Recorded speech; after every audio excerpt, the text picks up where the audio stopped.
Welcome back to the Red Dice Diaries RPG podcast. I'm John and I'm joined by Hannah, and we're going to give you our top 10 tips for role-playing online.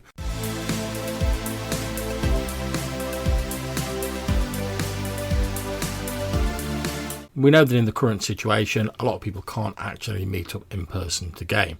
Luckily, there's a lot of different online solutions so that you can still game together, but it can be a bit jarring if you've not done it before. So here are some of our top 10 tips for role-playing online. Obviously, everything that's going on, lots of people have been asking John for how do you role-play online. Quite a lot of people have just been saying to you, oh, is it possible? You're like, yeah. John's done this loads and loads and loads. I've literally run one game online for the last 2 years. I've been doing the most low-tech version of this. John's got fairly into it and understands a few more bits of it. So hopefully we'll be able to help people get into it and people will keep gaming. Indeed, and I think you make a very good point there, and I think that takes us on to our first point. Most importantly of all, be patient with yourself. Like everything in life, gaming online's got upsides and it's got downsides. Don't expect to be instantly putting out that critical role level stuff. You're just going to disappoint yourself, and it's really not necessary. And this in turn leads us on to point number 2. Which is to focus on what's important, which is having a good time. You're getting together with your mates online. You're not there so that you can argue about technical issues and complain about somebody's audio. Yeah, you're absolutely right. You're trying to do this so you can all keep gaming through some challenging circumstances and just to have fun together. So just focus on that, and you really can't go far wrong. Keep that forefront of your mind. So point 3, expect the odd technical problem. They will happen, but don't feel like you as the GM have to be like the ultimate technical whiz. So everyone's got different hardware, and the internet's under quite a lot of strain at the minute because everyone's trying to get online and do various things. You're going to have the odd issue. People's connection dropping out, people having video or sound issues. Just try and be a bit patient and try not to let these get in the way of the fun. I would advise you either pause the game briefly while you resolve these issues, or just continue and then try and bring the person experiencing the issues back up to speed once their connection stabilises. And you made a good point as well. I love where you were saying that the GM doesn't have to be the sort of technical whiz. If one of your players is having technical problems, you can work that into the game sometimes. And the way I've been dealing with it recently is, the player who's the AI often gets technical issues. If that starts happening, the player who's the engineer, who happens to be quite good with technology, hops onto Facebook and helps her fix that. The AI's broken down, the engineer's fixing the computer. It all fits in with the game, and unless something dramatic was happening with their characters at that time, everything just continues as you'd expect it to. They can come back into the scene just as if you'd had to answer a phone call in the middle of a normal game. You'd leave the room, you'd come back in a little bit, your character wasn't in that scene, so it can continue without you. At the same time though, if something's going on and you need that player there, you can just sit and wait, make a few jokes with the other players, and again, let the person that understands the technology sort it out rather than worrying about that as the GM when you've also got your own game to worry about and all the little changes to your story that you have to make for any RPG. Very true, very true. And as Hannah's saying, given that everyone has different skill bases and different levels of familiarity with technology, if you've got a person who's a technical whiz in your group, let them do their technical wizardry. Use that resource you've got there as long as they don't mind doing that, and don't stress yourself out about it when you've got other things you need to be working on. And that brings us neatly to point 4, which is only use the programs that you need and that your group is comfortable with. There's lots of different video conferencing solutions out there and virtual tabletops and stuff like that, but really all you need really is a way to talk to your group. Now, sometimes, especially if you've got people who aren't particularly tech savvy, the more complicated programs can actually get in the way and can be a bit of a barrier your group has to overcome before they can start enjoying the game. Absolutely. This is why I've been using Google Hangouts for my game, because it is very much the lowest common denominator. There's virtually no one who's not got some sort of a device that they can get into Google Hangouts with.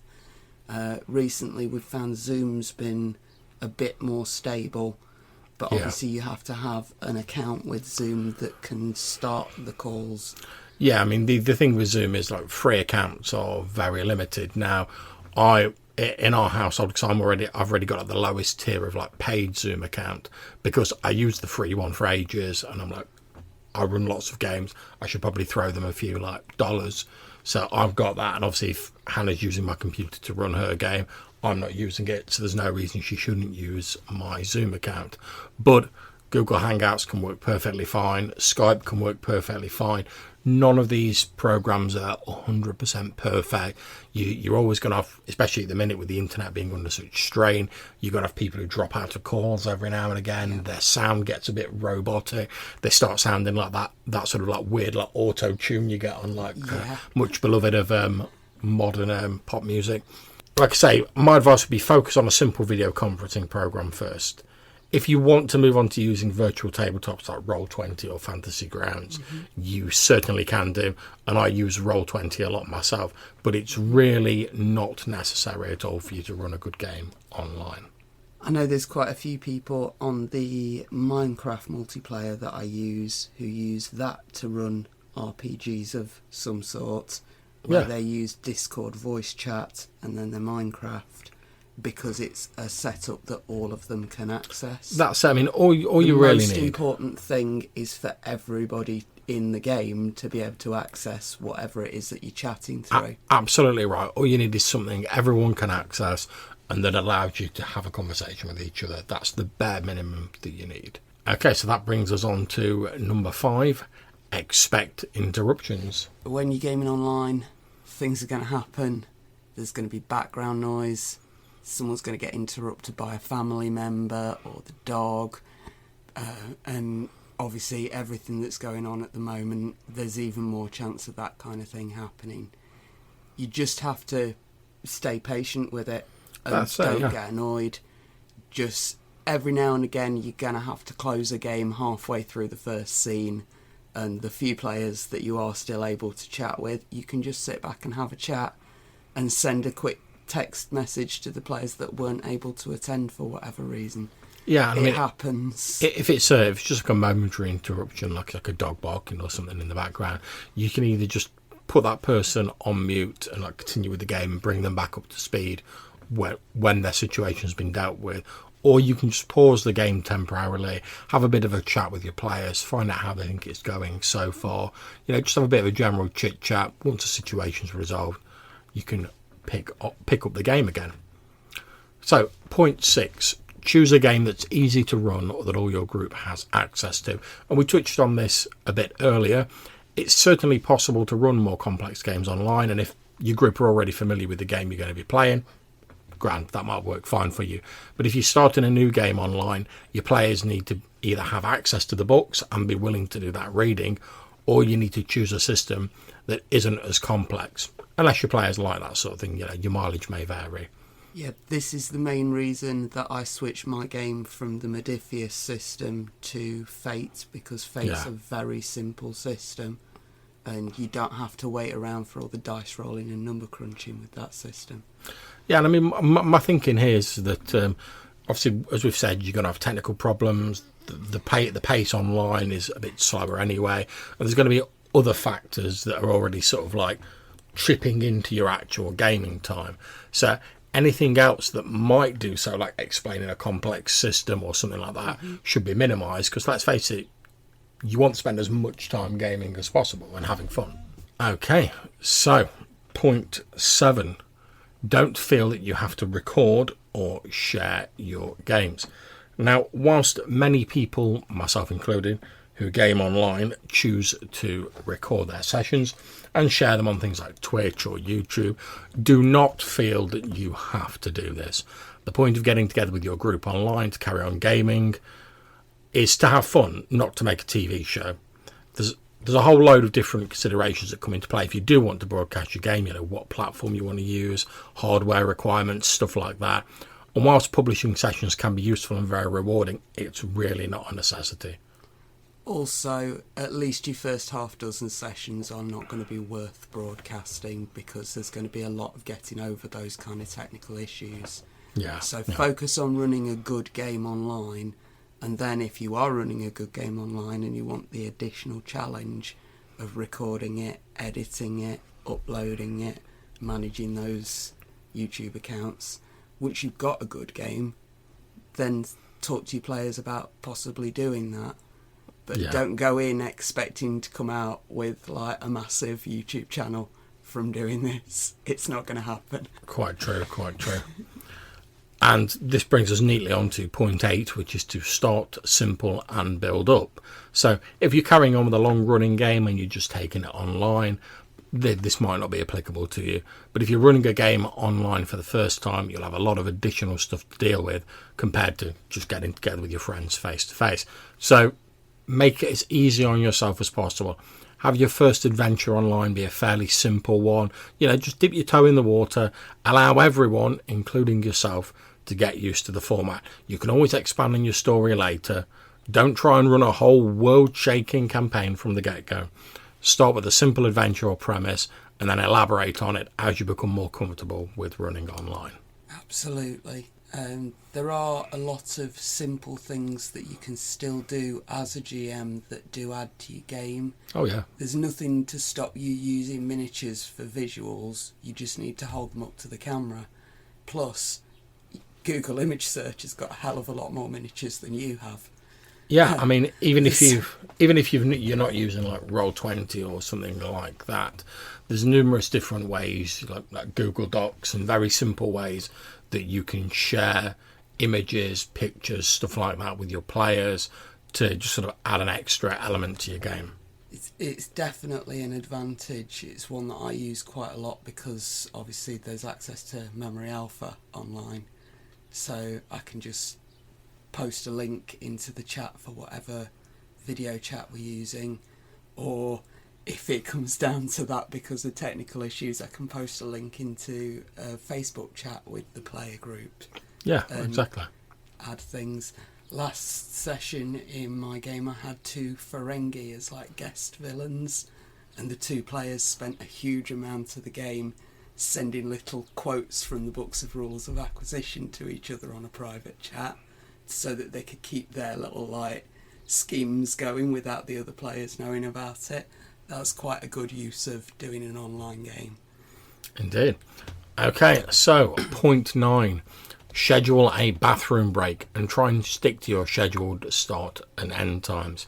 Now, if you're running a longer session, I generally run for about 4 hours online, then let the players know there's going to be a break in the middle of the session for people to refresh their drinks, go to the bathroom, etc. Especially important at the moment. People are going to need to go and check on family members, let the dog out, all that kind of stuff. But even without this situation, it still helps keep a rhythm to your game, and it means that if you know that there's going to be a break in about half an hour, you'll hold on to do whatever that little thing is that you've suddenly remembered you need to do. Whereas if the players aren't expecting a break and they suddenly remember something they need to do, they're going to just get up and go and do it. Yeah. And one other thing about these breaks is you'll inevitably find yourself in a point of time when like there's you and like a couple of the players and you're waiting for someone else to come back to the table. Use this time to just have a bit of a chat with your players, check how they're doing in their everyday life if you don't see them regularly, which is a struggle at the minute. Also you can check how they think the game's going, whether they're having any issues, stuff like that. So even this time when you're waiting, it's not like you're actually wasting it. You can catch up and you can have those bits of conversation that you don't want to impinge on your actual game. Yep. And finally, number 10. Be honest about any issues that you as the GM are having. If you're just starting gaming online, there'll be odd times when you will need to check something or pause the game to look something up in a book or sort out an issue. just be honest with your players and tell them that there's going to be a short pause where you look something up or you consider something. Most players are there to have fun, and they'll be understanding if the GM needs to take a moment. We're all gamers. We all know what's going on. If your players know that it's the first time you're running a game online, they're going to be very forgiving. If it's the first time they've played a game online, you're going to need to be forgiving with them. Yeah, definitely. And everybody looks after each other, and we all get to have a fun game online instead of panicking about what's going on outside. That's it, exactly. I mean, at the end of the day, you're getting together with your friends to have fun and to as a way of sort of like continuing sort of as normally as you can with everything that's going on at the minute. So there are our top 10 tips for gaming online. We hope that you'll find them useful, that you all stay safe, and that you continue gaming and having fun with your friends and all of these wonderful RPGs and entertainments that are available. We hope you've enjoyed that episode. If you want to get in touch with us, you can drop us an email. The address is rddrpgpodcast@gmail.com. Or if you want to leave us a voicemail message, you can head over to our page on speakpipe.com, and that will allow you to leave a 90-second voicemail, and you might even be featured in a future show. There's a link to this included in the show notes, as well as a link to our website and other places where you can contact us. We hope you enjoyed the show, and we'll see you soon.